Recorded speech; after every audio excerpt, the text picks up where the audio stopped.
हाँ जी। जीव समाधि माना बेहद में क्या अर्थ है बाबा? जीव समाधि होते हैं ना महापुरुष लोग, ओ साईं बाबा, राघवेंद्र स्वामी, जीव समाधि होते हैं, समाधि को पूजा करते हैं ना, देव में रहते भी समाधि करके, जीव समाधि।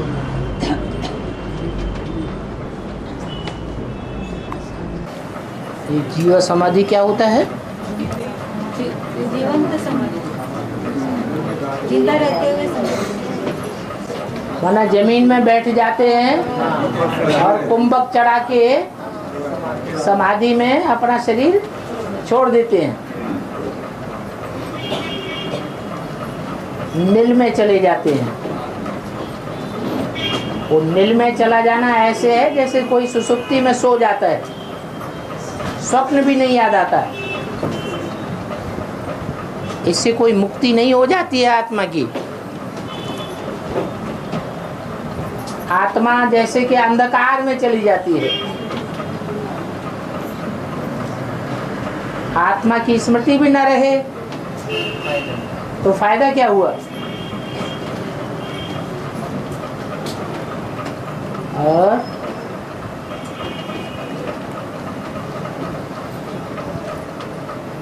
भारत की गवर्नमेंट ने हाथियों को नेशनल एनिमल घोषित किया।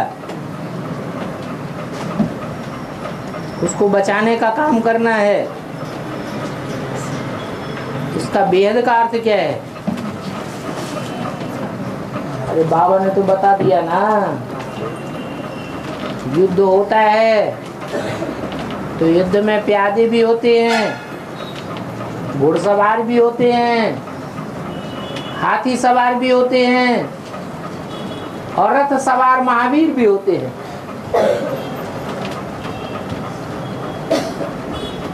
तो जो हाथी की तरह है, भारी भारी काम करने वाले हैं युद्ध भूमि में। जैसे कि कोई किला तोड़ा जाता है तो किले के फाटक को तोड़ने के लिए घोड़ा काम में नहीं आवेगा, ऊंट काम में नहीं आवेगा, पैदल काम में नहीं आवेंगे। इसको काम में लेते हैं, हाथी को काम में लेते हैं।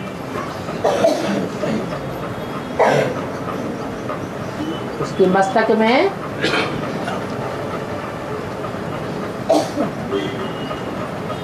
चौड़ा सा फाल लगाते हैं लोहे का, जिसमें कीला ठुके हुए होते हैं। दौड़ता हुआ हाथी मदमस्त होकर के आता है नशे में। और किले के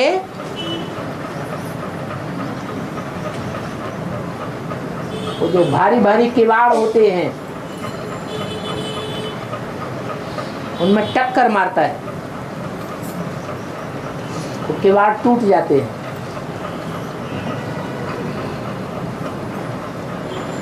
किला का दरवाजा ही टूट जाए तो आधी फतेह तो वही हो जाती है।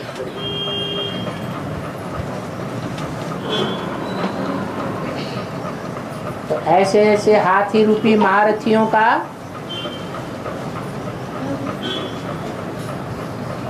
विशेष मान होता है।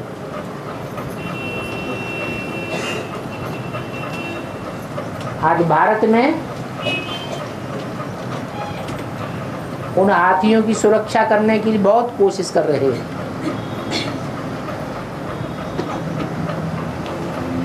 उन हाथियों से तो हड्डी मिलती है, हाथी दांत मिलता है, तो बड़ी कमाई हो जाती है। ये वेद के हाथियों की तो हड्डियां बड़ी मजबूत हैं, हड्डी हड्डी पुरुषार्थ करने वाले हैं।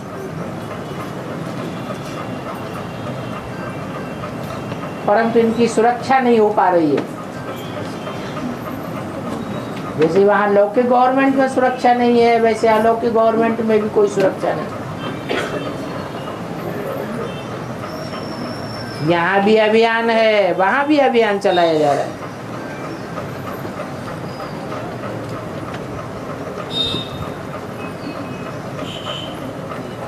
जैसे टाइगर के लिए बचाने का विश्व में अभियान चल रहा है,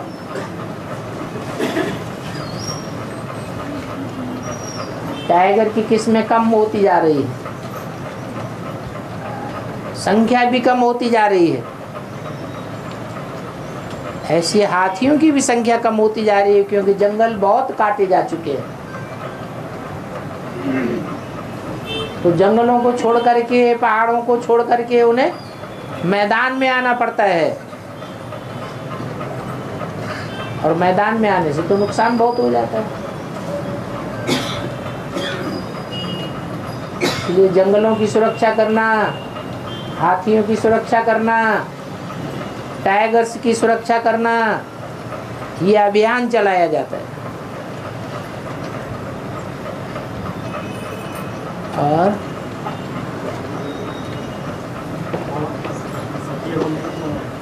जोर से बोलो। सतयुग में कला कला संपूर्ण, सतयुग में देवताएं 16 कला संपूर्ण, फिर वो कला कम हो जाती है। त्रेता में आकर 2 कलाएं कम हो जाती है। कौन सा कला कम हो जाती है? कौन सा कला है कम हो जाती है? कौन सा कला है? चंद्रमा की 16 कलाएं होती हैं। 1 महीने में धीरे धीरे बढ़ता है रोशनी चंद्रमा की, तो कहते हैं 16 कला संपूर्ण पूर्णमासी हुई। फिर धीरे धीरे चंद्रमा की रोशनी कम होती जाती है, तो कहते हैं 16 कलाएं जो है वो घटती गई धीरे धीरे। ऐसे ही आत्मा की जो रोशनी डिम होती जाती है, उसका नाम है 16 कला संपूर्ण से कलाहीनता की ओर जाना। अलग अलग कला, कोई कलाएं नहीं है कि नृत्य कला, संगीत कला, मकान बनाने की कला, ऐसी कोई बात नहीं। यह आत्मा का शक्ति का मेजरमेंट है 16 कला संपूर्ण।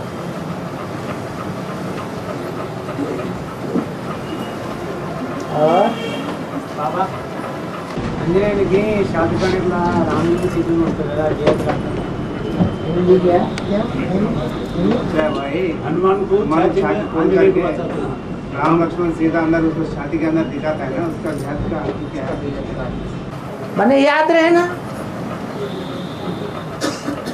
हनुमान को सदैव राम सीता की याद रहती है। तो उनके माता पिता है ना, जैसे तो माता पिता की याद रहना तो अच्छी बात है।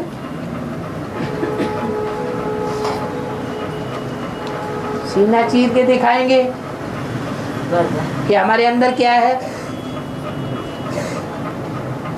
बाकी कोई सीना चीरने की बात नहीं है, ये अंदर में याद की बात है। और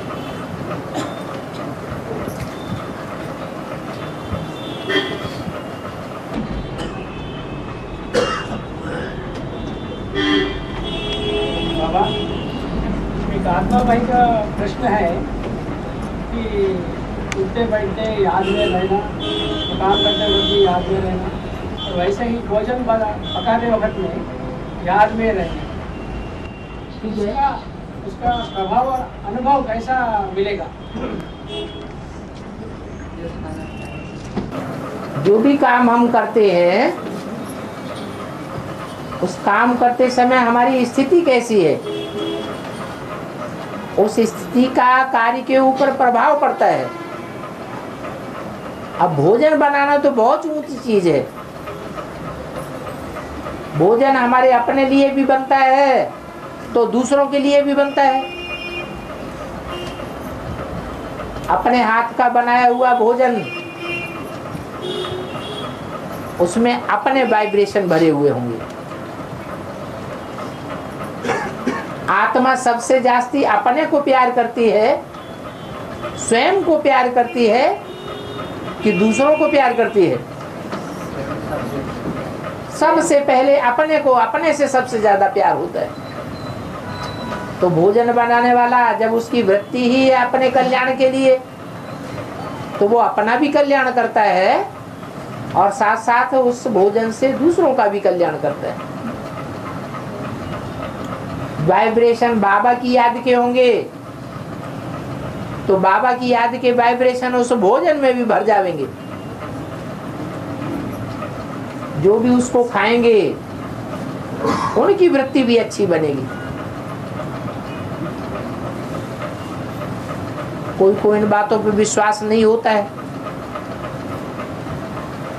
तो 4-6 दिन वैश्याओं के यहाँ जाकर के भोजन खा के देख लो, अवस्था खराब हो जाएगी।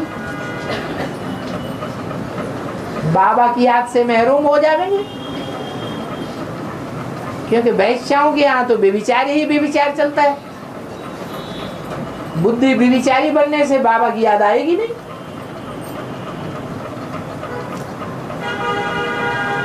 तो बाबा की याद में रह करके भोजन बनाने से वायुमंडल भी शुद्ध होता है।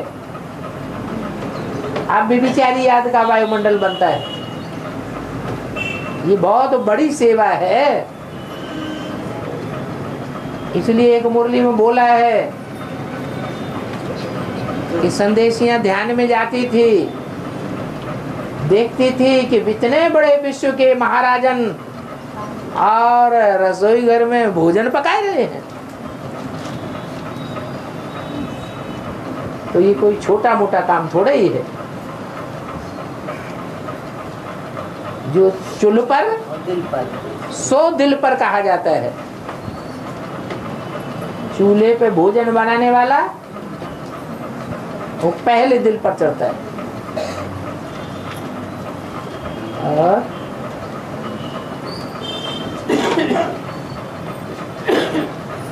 बाबा अष्टदेव और नवग्रह में ज्यादा वैल्यूबल कौन है? क्योंकि नवरत्न भी कहते हैं ना। देव सूर्यवंशी हैं, क्योंकि देवता उनको ही कहा जाता है जो पूरे 84 जन्म लेते हैं, 16 कला संपूर्ण बनते हैं। और जो रतन है वो एक दूसरे से कम वैल्यू वाले होते हैं। जैसे हीरा सबसे जास्ती वैल्यू वाला है, उसके बाद जो और रतन है, माणिक है, मोती है, हीरा है, पन्ना है, मूंगा है, ये एक दूसरे से कम कीमत वाले हैं। जैसे कि धर्म नंबरवार आते हैं और नंबरवार उनकी उम्र है। इस संसार में कोई धर्म लंबे टाइम तक टिकता है और कोई धर्म थोड़े टाइम तक टिकता है। जिसमें ज्यादा शक्ति होगी वो ज्यादा समय तक टिकेगा, और जिसमें कम शक्ति होगी वो कम समय तक टिकेगा। सबसे ज्यादा ताकत वाला है सत्य सनातन धर्म, जो डायरेक्ट ज्ञान सूर्य के द्वारा स्थापन किया जाता है। ऐसे ही हर धर्म के प्रणेता हैं, नंबरवार हैं, नंबरवार आते हैं, नंबरवार धर्म स्थापन करते हैं। तो वो रतन है, वो हीरे नहीं है सब, और वो नंबरवार रतन है। उन रत्नों में एक होता है नॉन वैल्यूएबल, पुखराज उसे कहते हैं। और दूसरे रत्नों की कीमत बताने के लिए होता है, 8 के साथ ही डाला जाता है, तब 8 की कीमत गिनी जाती है, तो 9 रत्न कहे जाते हैं। नवग्रह भी कहे जाते हैं। सबसे बड़ा है बृहस्पति ग्रह, फिर नंबरवार ग्रह हैं। सदा काल रहने वाला बृहस्पति है, और ग्रह विनाश काल में टकरा करके खत्म हो जाते हैं। जैसे और धर्म सब टकरा करके विनाश काल में खत्म हो जाएंगे, एक सत्य सनातन धर्म ही रह जाएगा। फिर जब द्वापर शुरू होगा, फिर उनकी शुरुआत होती है नंबरवार। ग्रह इसलिए कहा जाता है कि इनका कनेक्शन है। जो सूर्यवंशी अष्टदेव हैं वो सबके पूर्वज हैं।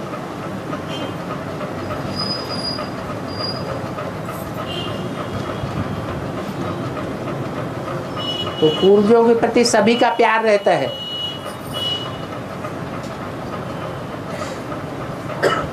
पूर्वज का अर्थ ही है पूर्व में जन्म लेने वाला, सबसे पहले जन्म लेने वाला।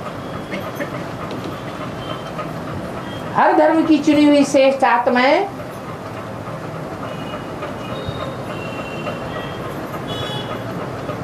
भगवान से आकर के पढ़ती है। फिर भी पढ़ाई में नंबरवार रह जाती है।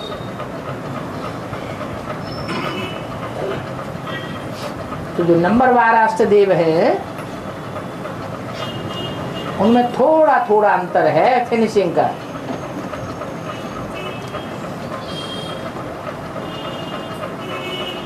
नवरत्नों में ज्यादा अंतर दिखाई पड़ता है। वो बहुत पावरफुल आत्माएं भी हैं अष्टदेव।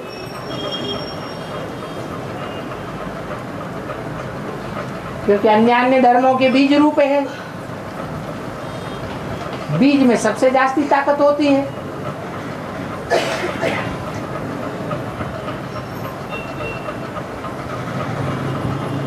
बीज धरणी में बोया जाता है तो जड़ें तैयार होती हैं। तो जड़ों के रूप में फाउंडेशन लगाने वाले भी हैं। उनकी अपनी अपनी धरणी भी है। वो जड़ें भी चैतन्य है, धरणी भी चैतन्य है, बीज भी चैतन्य है। तो जैसे कि माँ बाप और बच्चा मिलकर के परिवार बनता है, ग्रह बनता है, ऐसे एक एक ग्रह बन जाता है। उन्हें ग्रह नक्षत्र भी कहते हैं।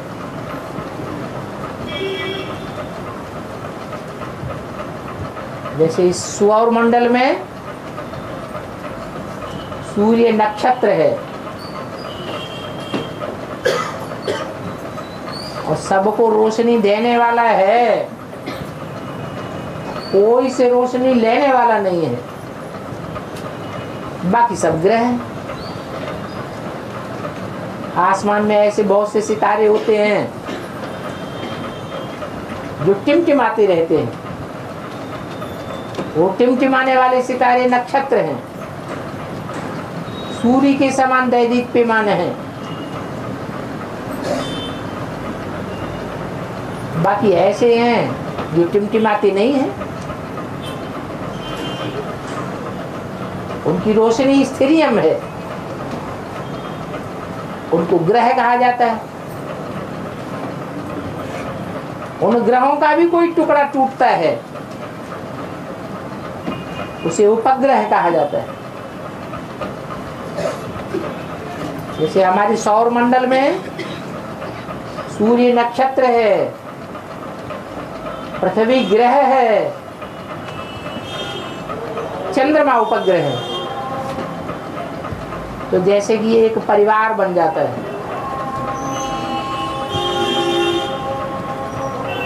ग्रह बन जाता है, घर गृहस्थ बन जाता है, ऐसे ही लिंक है। और विभूति का भी चित्र है और शिव का भी चित्र है। चित्र शरीर को कहा जाता है। चित्र शरीर को कहा जाता है। चित्र साकार को कहा जाता है, विचित्र निराकार को कहा जाता है। हाँ जी, शिव का चित्र माना जाता है, शरीर को शिव का भी चित्र है। त्रिमूर्ति का भी। हाँ, अगर बाबा ने बोला है कि त्रिमूर्ति का भी चित्र है, तो जिसके चित्र हैं तो चरित्र करने वाला भी जरूर होगा। ब्रह्मा के रूप में स्थापना का पार्ट बजाने वाला कोई है 100%, तो जरूर कोई साकार में भी हस्ती है। ऐसे ही पालना का पार्ट बजाने वाला कोई विष्णु है, विषय विकारों से सर्वथा परे, तो जरूर कोई प्रैक्टिकल में साकार में है, चित्रधारी है। ऐसे नहीं चित्र से परे है, विचित्र है, निराकार है। आत्मा तो सबकी निराकार होती है, लेकिन कोई आत्मा साकार रूप में पार्ट बजाने वाली होती है, साकार रूप में जन्म लेने वाली होती है। जो आत्मा साकार में जन्म नहीं लेती है, वो सिर्फ एक ही तुरीय आत्मा है, उसका नाम शिव है। वो शिव नाम बिंदी का ही है।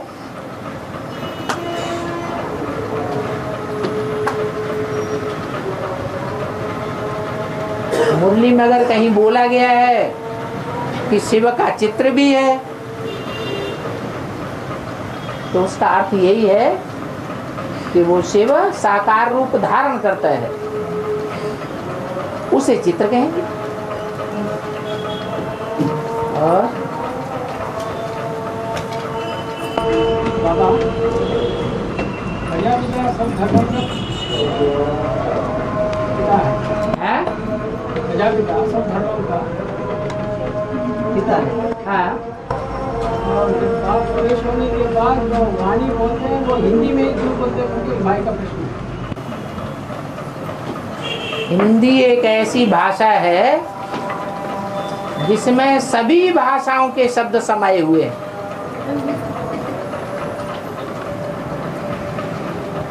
और ज्यादा से ज्यादा तादाद में समाये हुए हैं।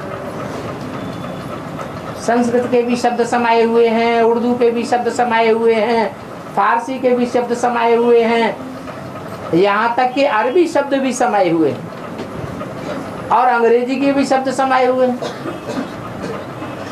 हिंदू एक ऐसा धर्म है दुनिया में जहां से कन्वर्शन होकर के सब धर्मों में जाते हैं, और दुनिया में दूसरे कोई ऐसे धर्म नहीं है जो कन्वर्ट होकर के सब धर्मों में जाते हो। ऐसे ही हिंदी भाषा भी है। माने हिंदी भाषा को विश्व भाषा होना चाहिए, लेकिन आज विश्व की भाषा, इंटरनेशनल भाषा सिर्फ अंग्रेजी है।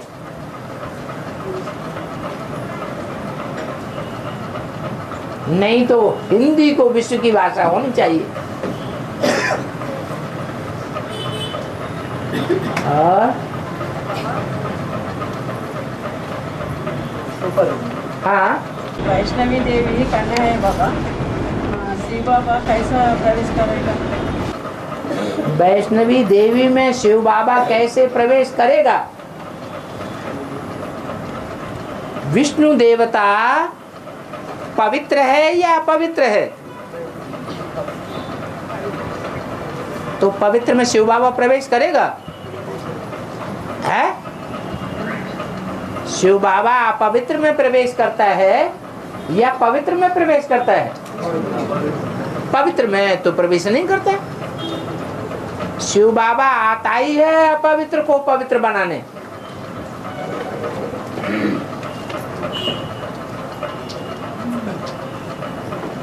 और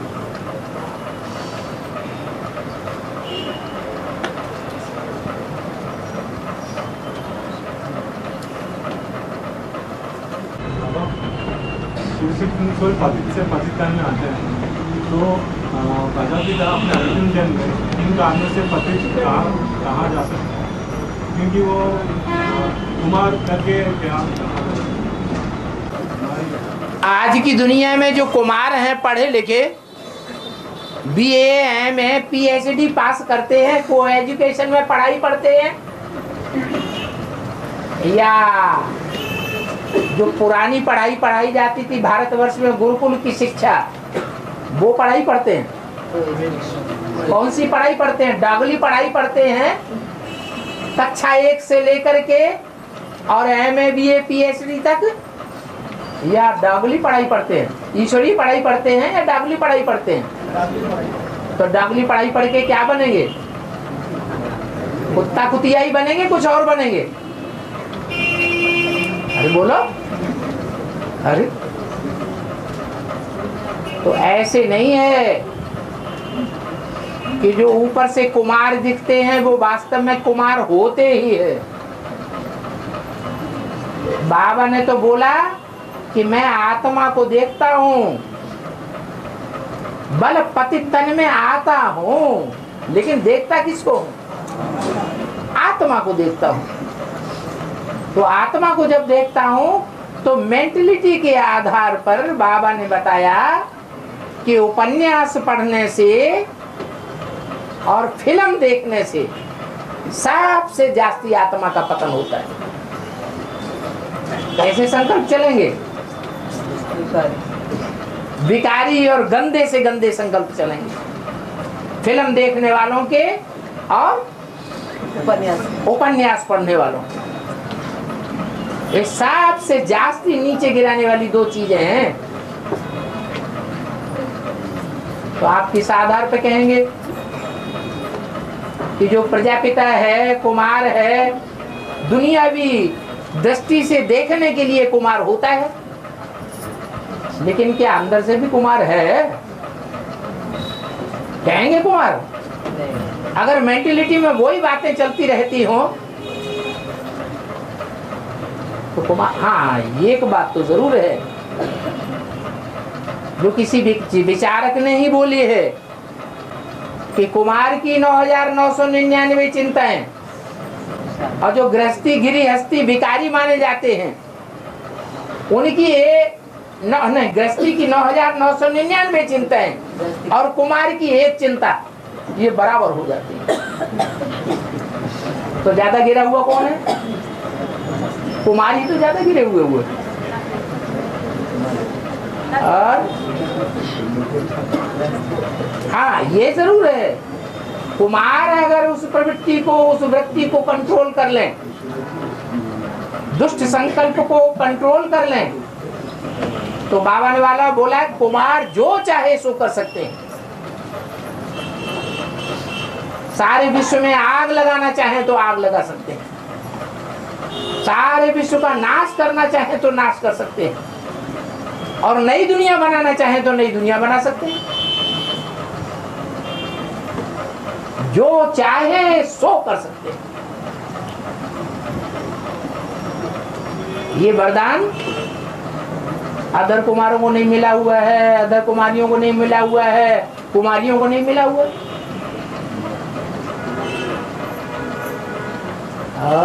तो दोनों फिर आदि में ब्रह्मा के तन में कैसे? ये तो आप कह रहे हैं कि ब्रह्मा के तन में आदि में आया। आपके ज्ञान से आता है। आपने कहा, ये ज्ञान मुरली थोड़ा ही कहती है कि मैं ब्रह्मा दादा लेकर आज ब्रह्मा के तन में पहले आता हूँ। ये तो आपको पढ़ाई गई है मनुष्य गुरुओं के द्वारा।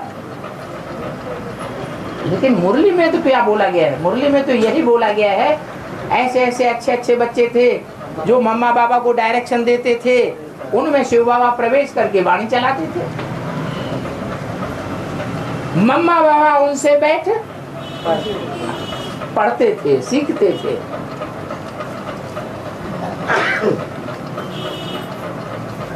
राजयोग की शिक्षा वो देने वाले थे,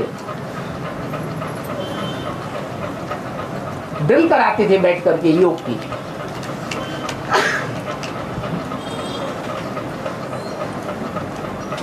एक माता जी का प्रश्न है, कोई के भी बूढ़े माता पिता शरीर छोड़ देते हैं और साल साल में उनको पिंडदान करते हैं, अर्थात पिंडदान मनाते हैं। उस दिन भाई के घर में क्या खाना खा सकते हैं? पिंडदान मनाते हैं या श्राद्ध करते हैं माता पिता का, तो उनके घर में जाकर खाना खा सकते हैं या नहीं?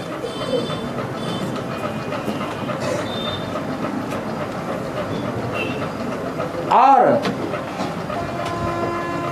उस भाई के माता पिता और शरीर छोड़ने वाले माता पिता के परिवार वाले साड़ी अथवा कपड़े, धन आदि दान देते हैं, तो क्या वो ले सकते हैं?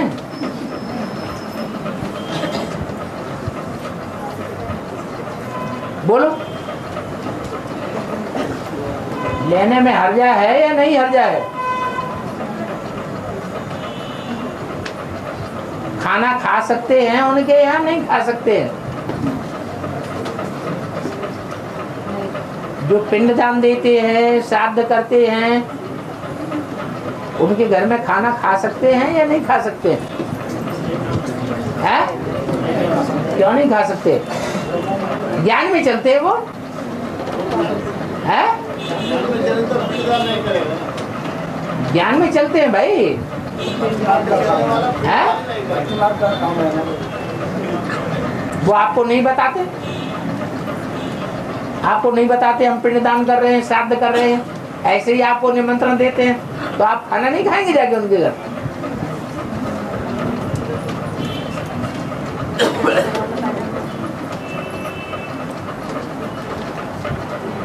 माताएं क्या कह रही है? बाबा ने तो कहा लौकिक परिवार वालों के साथ तोड़ने वाली है।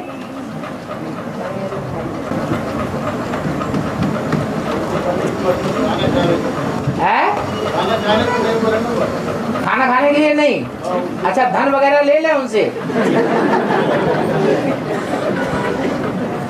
साड़ियाँ बाड़ियाँ देते हैं तो ले ले।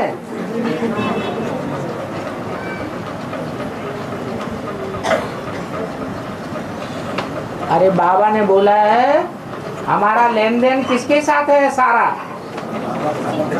एक शिव बाबा के साथ, तो सारा कंटा ही खत्म हो जाता है, कट जाता है। इस ब्राह्मण की क्या स्थिति है, वो अंदर अंदर क्या पुरुषार्थ करता है, क्या करता है, क्या नहीं करता है, हम जानते हैं क्या? पता चलता है?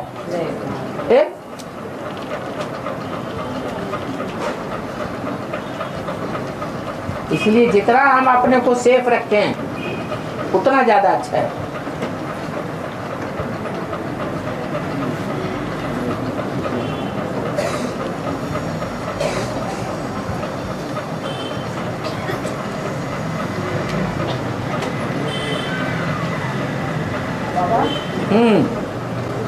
तोड़ निभाने का और सेफ रखने का बात एक से एक जुड़ता क्या है? तोड़ निभाने का, हाँ, और सेफ रखने का। सेफ माने एक बाबा से सेफ हो जाओ बोल रहे हैं ना आप, सेफ रखने के लिए। हाँ, तो तोड़ निभाओ भी बोल रहे हैं। तोड़ निभाने का मतलब बातचीत करो, मिलो जुलो। ऐसे नहीं हम बात ही नहीं करेंगे, हम मिलेंगे जुलेंगे नहीं।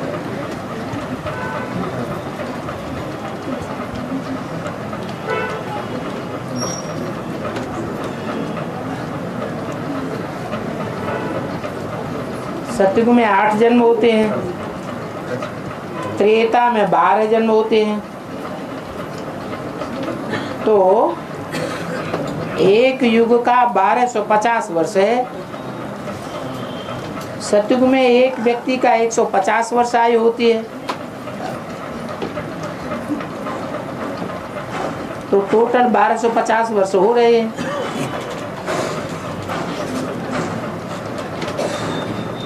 और उसमें 50 वर्ष एक्स्ट्रा हो रहा है सारे कल्प में।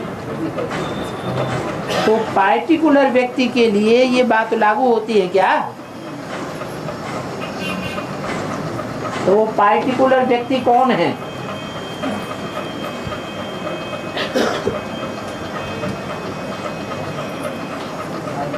ये 50 वर्ष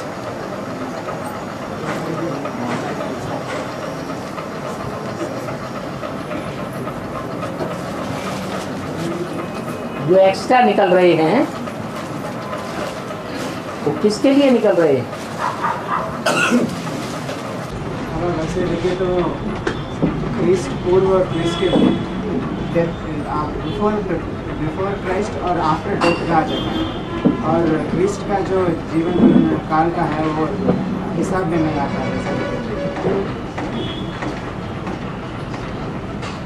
बिफोर क्राइस्ट माने क्राइस्ट के जन्म लेने से पहले, और आफ्टर क्राइस्ट, आफ्टर क्राइस्ट माने क्राइस्ट के शरीर छोड़ने के बाद।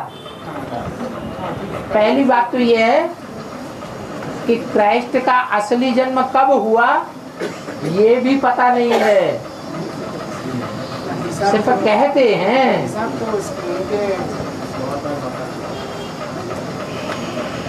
तो कहने में और प्रैक्टिकल में अंतर पड़ जाता है। हर बार हर युग में जो 50 वर्ष एक्स्ट्रा आ रहे हैं वो हर युग में नहीं आ रहे हैं, वो सिर्फ सतयुग की बात है। और ये एवरेज एज है, फिक्स नहीं है कि हर आत्मा की 150 वर्ष की आयु होती है, सतयुग आदि में और सतयुग अंत में नहीं। सतयुग अंत में 125 वर्ष भी आयु बहुतों की होती होगी।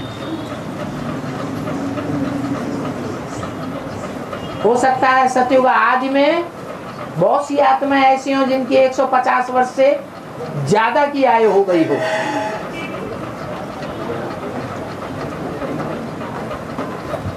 आज एवरेज एज भारतवर्ष में 30 साल मानी जाती है।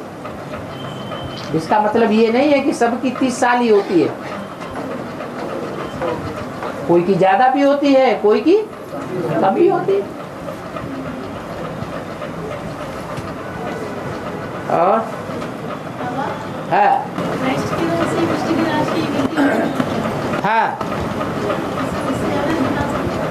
क्राइस्ट और कृष्ण की राशि मिलाते हैं। हाँ है, इसका जन्म भी मालूम होता है। हाँ तो दोनों की राशि मिलाते हैं ना, तो हाँ पता चलता है वो। हाँ तो क्या पूछ रहे हो? तो पता चलता है ना क्राइस्ट कब पैदा हुआ है, इसके लिए। कोई एक टाइम पे पैसा पैदा होता है तभी राशि थोड़ी ही मिलती है। ये कोई जरूरी थोड़ी है कि एक टाइम पर पैदा हो, उसी वर्ष में पैदा हो, उसी युग में पैदा हो तब ही राशि मिलेगी। जन्म कब जब थोड़ी पता। हाँ जी,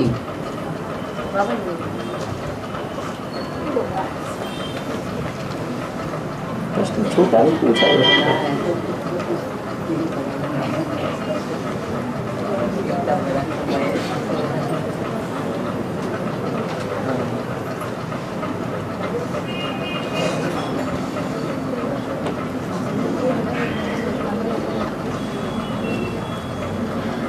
सब बाप को याद करते हैं पर प्राप्ति में फर्क पड़ जाता है।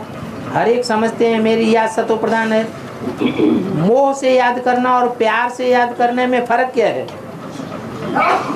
अरे मोह शरीर से होता है या आत्मा से मोह होता है? ये फर्क है। मोह काम क्रोध लोभ मोह अहंकार की पैदाइश ही किससे होती है? शरीर से, देह भाव से।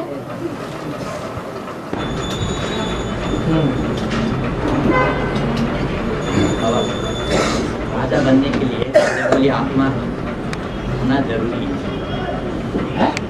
राजा बनने के लिए हाँ, राज वाली आत्मा होना जरूरी है। आदि वाली आत्मा होना जरूरी है। इंजीनियर बनने के लिए इंजीनियर जैसा चाहिए, ऐसा राजा बनने के लिए राजा वाली आत्मा चाहिए। हाँ हाँ, तो राम को विश्व का महाराज, राम वाली आत्मा को विश्व का महाराज बना था। हाँ निराकार तो विश्व का महाराज है ही नहीं, हाँ, वो विश्व का महाराज कैसा विश्व का महाराज है, कैसा बनाएगा? कैसे बनता है? शिव तो नहीं बनते ना। हाँ, राजा कैसे बनता? राम हाँ, माने राम वाली आत्मा जो है विश्व का महाराजा कैसे बन जाती है? क्या वो विश्व का महाराजा बनती है वास्तव में? अरे बेताज बादशाह है या ताज वाला बादशाह है? बेटा तो प्यार की बात है, इसलिए का सौदा है, प्यार का सौदा है। प्यार के आधार पर विश्व की बादशाही है, वो बादशाही नहीं है जिसे हिटलर, नेपोलियन और मुसोलिनी ने जो विश्व की बादशाही लेनी चाहिए, जबरदस्ती हमला करके, हिंसा करके, ऐसी कोई बादशाही नहीं ली है। शिव बाबा प्यार का सागर है, तो प्यार के आधार पर दिलों को जीतता है या हिंसा के आधार पर जीतता है? प्यार के आधार पर जीतता है। और बाबा पीछे नहीं पड़े थे भाई, पीछे नहीं पड़े थे ये हाँ।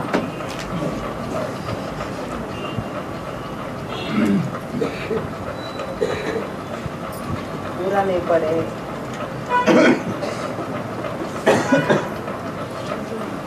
बाबा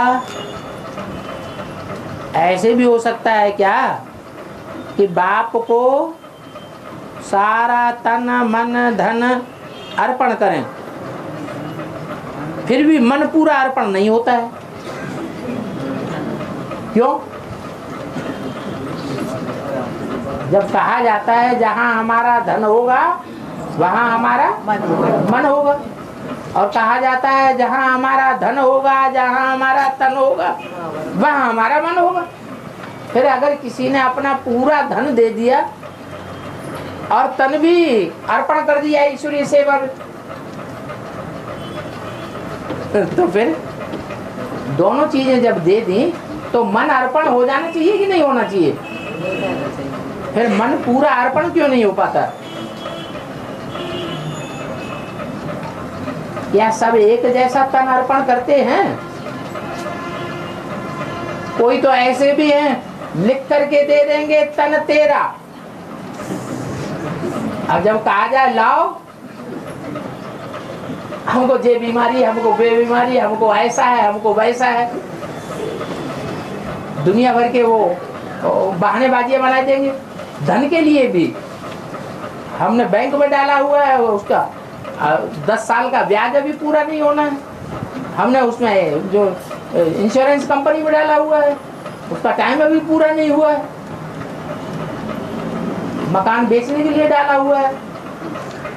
20 बातें इस तरह की बताते हैं, या तो बहानेबाजी कर देते हैं या तो क्रोध से देते हैं, प्यार से अर्पण नहीं करते। मन कब होगा? जब सतो प्रधान दान होगा तन का और धन का, तब मन अर्पण पूरा होगा, या तमो प्रधान और रजो प्रधान दान होगा तो अर्पण होगा। दान भी देखा जाता है, तन किस रूप में दान किया, धन किस रूप में दान किया। मजबूरी में तो नहीं कर दिया।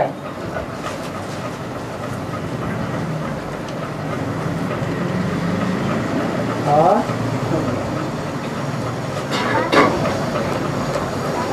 बाबा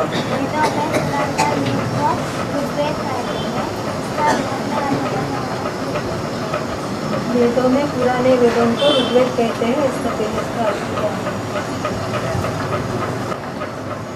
वेद हैं 4, धर्म भी हैं मुख्य 4।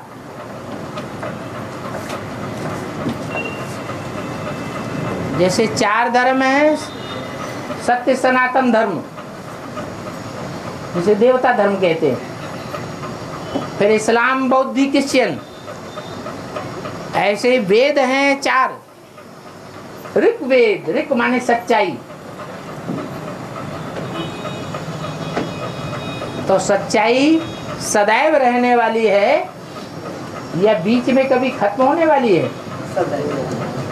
जो सच्चाई है वो सदैव थी और सदैव है, सदैव रहेगी। इसलिए ऋग्वेद जो है वो सदा काल का प्राप्ति कराने वाला वेद है।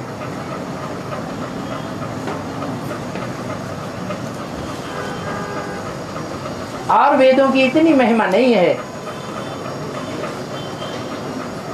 उसी तरह सृष्टि की 4 बीज रूप आत्माएं हैं मुख्य, सनत, सनातन, सनंदन, सनत कुमार। जो सनत हैं वो ज्ञान के आधार पर सबसे बड़े माने जाते हैं।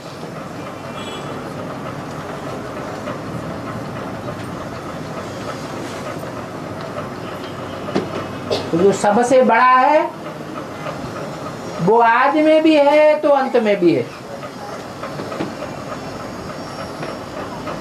जो बाद में आने वाले हैं वो सदा काल रहने वाले नहीं है।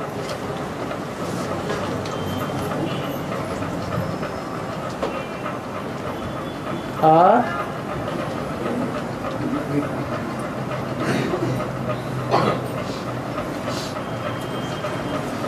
बाबा कहते हैं किसी को दुख देना नहीं है, दुख लेना नहीं है, परंतु कोई कोई तो छोटी छोटी बातों से ही दुख ले लेते हैं। जिन बातों में कुछ भी दुख लेने की बात ही नहीं है तो उसका क्या किया जाए? इसको दुख देना कहेंगे क्या? उनको सच बात बताओ तो भी दुख ले देते हैं। तो इससे बोझा चढ़ेगा क्या?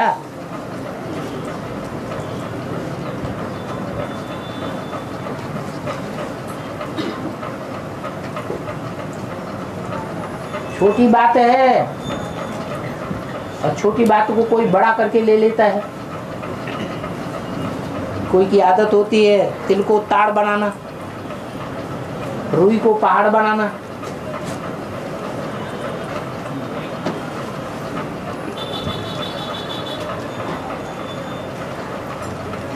लेकिन रुई तो है, तो तिल है, तो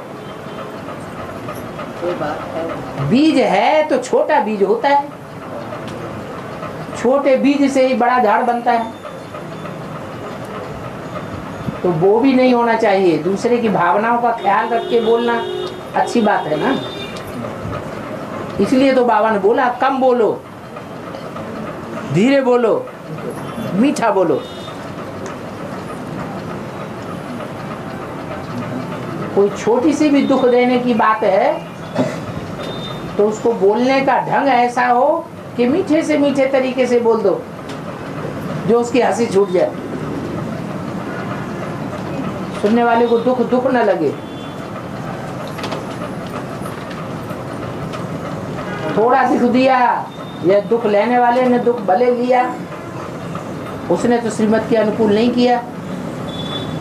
बाबा तो कहते हैं दुख लेना नहीं है, उसमें इतनी कैपेसिटी नहीं है कि कोई दुख दे और दुख महसूस न करे।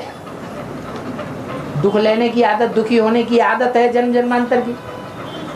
तमो प्रधान आत्मा होती है, थोड़ी सी बात में ही दुखी हो जाती है। तामसी आत्मा दुख देना और दुख लेना यही उसका धंधा है। छोटी छोटी सी बात में उद्वेग को प्राप्त हो जाना, दूसरों को उद्वेग पैदा कर देना, ये तमो प्रधान आत्मा का धंधा है। लेकिन सतो प्रधान आत्मा का धंधा ये है कि जो भी बोले सोच समझ के बोले। जानते तो हैं ये आत्मा इस तरह की है, छोटी बातों को बड़ा बनाती है, तो अपनी उंगली बचाना चाहिए ना। हमारा थोड़ा सा वाक्य, छोटा सा वाक्य भी उसको उद्वेलित कर देता है, वाइब्रेशन खराब करेगा, दूसरों की डिसर्विस करने लग पड़ेगा, तो कुछ न कुछ चैप लगेगा तो हमको भी।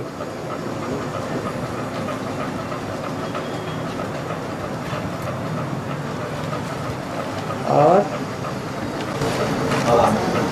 काशी जाने वाले पवित्र है, काशी जाने वाले पवित्र पवित्र रह सकते हैं, रहते हैं, पवित्र रहते हैं, नहीं ऐसी कोई बात नहीं है, ऐसी कोई बात नहीं कि काशी जाने वाले सब पवित्र रहते हैं, काशी में जो रहते हैं वो पवित्र नहीं रहते, ये कोई बात नहीं है। ये सिर्फ बताया जो काशी में जाके मरेंगे वो स्वर्ग में जाएंगे।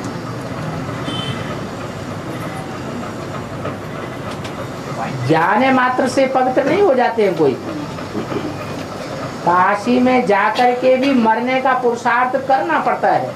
जाने वाले पवित्र रहते हैं, काशी में जो जाते हैं वो कोई पवित्र नहीं रहते हैं। ये कोई जरूरी नहीं कि जो काशी में जाते हैं वो पवित्र रहते ही, नियम तो ऐसा है, ये कोई नियम नहीं है। क्योंकि मरने के लिए जाने मरने के लिए जा रहे हैं तो जरूर पवित्र रहकर ही जाना पड़ेगा ना। माने जाने मात्र से ही उसी क्षण से पवित्र हो जाएंगे। पर यात्रा में तो नहीं। अरे पुरुषार्थ करना पड़ेगा कि नहीं करना। हाँ, माहौल उनको अच्छा मिलेगा, तो अच्छे माहौल में ये संभावना ज्यादा है कि वो अपन को जीते जी मार सके, नष्ट हुआ जल्दी बन सके। हाँ हाँ कलयुग से उत्तम होते हुए हमें सती का जो प्रैक्टिस था, है सती सती का जो प्रैक्टिस नियम था, सती का नियम बना हुआ है। सती प्रथा, हाँ। हाँ वो हिंदू धर्म में ही क्यों दिखाई देगा? हाँ, सती का सिर्फ हिंदू धर्म में ही क्यों दिखाई देता है? दूसरे धर्म तो सब अपवित्र हैं हिंदू धर्म के मुकाबले। यानी स्त्री को समानता क्यों नहीं दिया गया? माने अभी दुनिया में स्त्री को ज्यादा समानता दी जा रही है आपके हिसाब से, ये समानता नहीं है। द्वापर युग से कलयुग से द्वापर युग तो उत्तम ही है ना? हाँ, द्वापर उत्तम है, तो उसी समय क्योंकि वहाँ प्योरिटी को ज्यादा महत्व दिया जाता था भारतवर्ष में। अभी विदेशी सभ्यता का प्रभाव पड़ गया, इसलिए उतना महत्व नहीं है स्त्रियों की पवित्रता के ऊपर। वहाँ तो स्त्री अपनी इच्छा से करती थी, हाँ। वो नियम कर दिए। हाँ, जब कलयुग आया तो कलयुग तो तम प्रधान युग है ना, तो हर काम जबरदस्ती भी कराया जाता है, वो जबरदस्ती ही तमो को डालता है। स्वेच्छा से कोई पवित्र रहे ये अच्छी बात है, जबरियन उसको पवित्र रखा जाए ये ठीक बात नहीं है। जोर जबरदस्ती करना ये मुसलमान धर्म की बात है। कोई भी धर्म की धारणा स्वेच्छा से ही होनी चाहिए। धर्म के मामले में, धारणा के मामले में जोर जबरदस्ती ये अच्छा धर्म नहीं है, अच्छी धारणा नहीं है।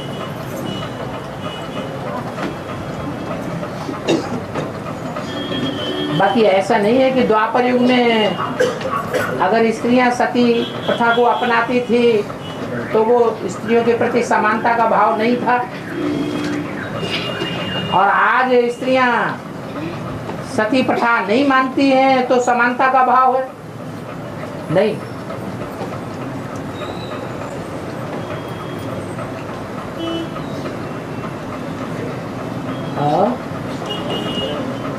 बाबा एक भाई का प्रश्न है, माउंट आबू में जो जगह है बाबा चाहते हैं कि बाबा इसे द्वारा बन देना चाहिए।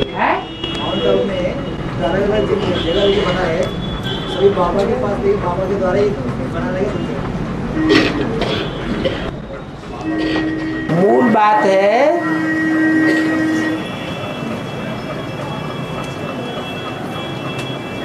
अपने धन को सुरक्षित करने की। तो वो बाबा ने बताया कि जितना धन, जितना प्रॉपर्टी माउंट आबू में सुरक्षित की जा सकती है, उतनी दुनिया में और जगह सुरक्षा नहीं है। बैंक में डालेंगे, बैंक का भी कोई ठिकाना नहीं है। विदेशी बैंक में डालेंगे, उसका भी कोई ठिकाना नहीं है। कंपनियों में डालेंगे, कंपनियां फेल होती जा रही है, वो भी कोई हिसाब नहीं। इंश्योरेंस कंपनी में डालेंगे, कल भूकंप आ जाए, सारी कंपनी उड़ जाती है, कोई हिसाब नहीं। जमीन में गाड़ के रख देंगे, भूकंप आएगा, कहाँ का कहाँ चला जाएगा पता नहीं, कहाँ चला जाएगा। चोर डकैत भी ले जाएंगे, घर में रखेंगे, वो भी कोई निश्चित नहीं। और उजागर रखेंगे तो गवर्नमेंट इनकम टैक्स के रूप में उठा ले जाएगी, सेल टैक्स के रूप में ले लेते हैं।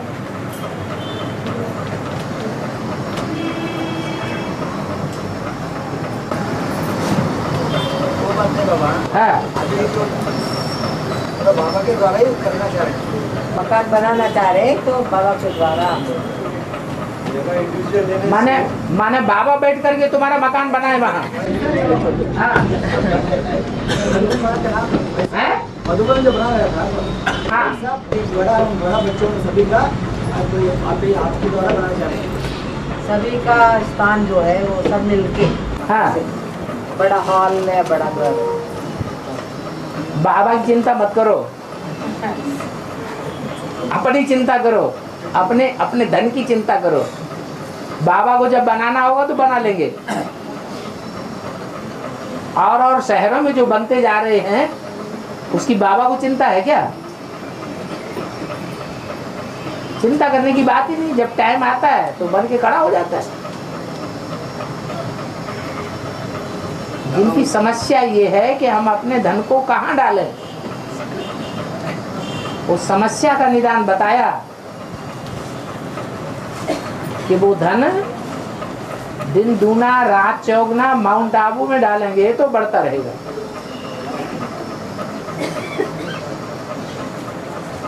इधर उधर डालेंगे उसकी कोई गारंटी नहीं।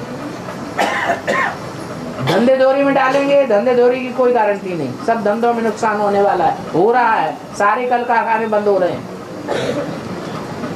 सच्चाई से दुकान चलाने वाला दुकान चला ही नहीं सकता। धंधा करने वाला सच्चाई से चल ही नहीं पाता। दुनिया में झूठों का बोलबाला होता जा रहा है। बाबा के बच्चे तो भोले भाले हैं, सच्चे हैं।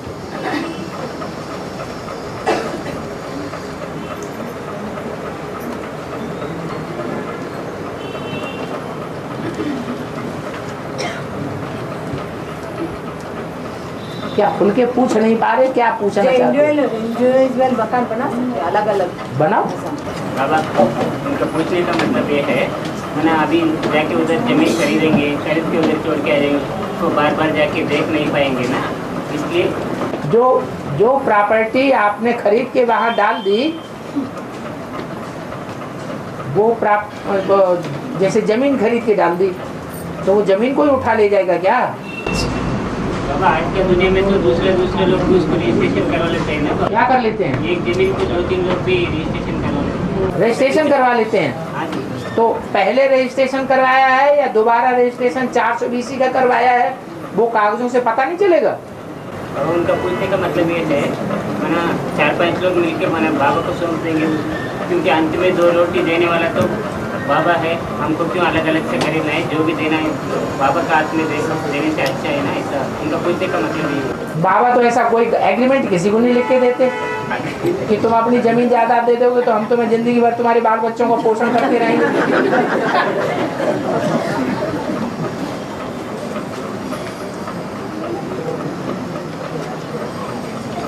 और ये की सेवा के लिए देना चाहते हैं तो वो भी हमेशा के लिए नहीं लेंगे। बाबा को किसी की प्रॉपर्टी का क्या करना कि 99 साल के लिए आपसे लिखवा ले लीज एग्रीमेंट। बाबा को अगर ईश्वरीय सेवा में लगाने के लिए देना है तो भी बाबा 10-11 साल से ज्यादा का नहीं लेंगे। क्योंकि इनकम टैक्स का नियम है कि अगर 12 साल से ज़्यादा की प्रॉपर्टी लीज में ली जाती है तो वो उसी की मानी जाएगी, इनकम टैक्स ठोक देंगे।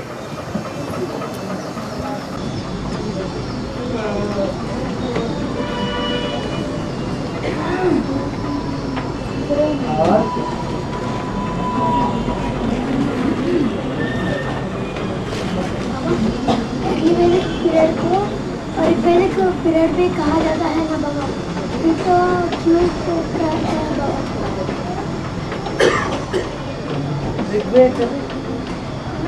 अर्ली वैदिक पीरियड को अर्ली वैदिक पीरियड को ऋग्वेदिक पीरियड क्यों कहा जाता है? ऋग्वेद अर्ली वैदिक पीरियड को ऋग्वेद क्यों बताया जाता है? अर्ली वैदिक पीरियड है क्या? क्या अर्ली वैदिक पीरियड? अर्ली वैदिक पीरियड रहता है, अर्ली वैदिक कोई पीरियड नहीं है। अरे इतिहास में इसने पढ़ा होगा वैदिक काल। वैदिक काल की कोई हिस्ट्री नहीं है लोगों के पास। वो तो समझते हैं हजारों लाखों साल पहले पुराने टाइम पर लिखे गए हैं वेद। ऐसा थोड़े ही है, वेद तो लिखे गए ही है 2,500 साल के अंदर। सत्युग त्रेता का हिस्ट्री नहीं है। हाँ, सत्युग त्रेता की कोई हिस्ट्री है ही नहीं किसी के पास। हिस्ट्री उसे कहा जाता है जिसका प्रूफ प्रमाण मिले।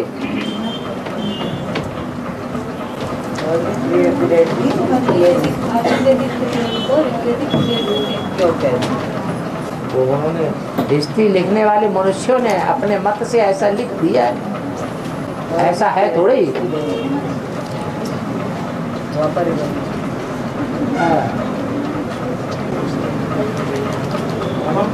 सचिव सिर्फ भारत देश में ही दिखाई देता है, नहीं तो पूरे देशों में है? सचिव सिर्फ भारत देश में ही दिखाई देता है, नहीं तो दूसरे देशों में भी दिखाई देता है। अरे सत्युग त्रेता जब वो चलता है तो भारत में ही स्वर्ग होता है। दूसरे देश पहले भी समुद्र से ऊपर नहीं थे, और अभी विनाश होगा तब भी समुद्र के अंदर समा जाएंगे। दूसरे धर्म भी नहीं थे तो दूसरे देश भी नहीं थे। धर्म खंड भी नहीं होते हैं तो धर्म भी नहीं होते हैं। भारत देश ही होता है। भारत में भी फिर उत्तर की तरफ। हाँ जी, भारत में भी दक्षिण भारत नहीं होता है, उत्तर भारत ही रहता है। भारत का छोटा हिस्सा ही होता है।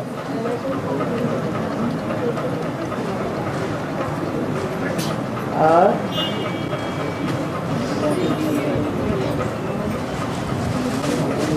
ओ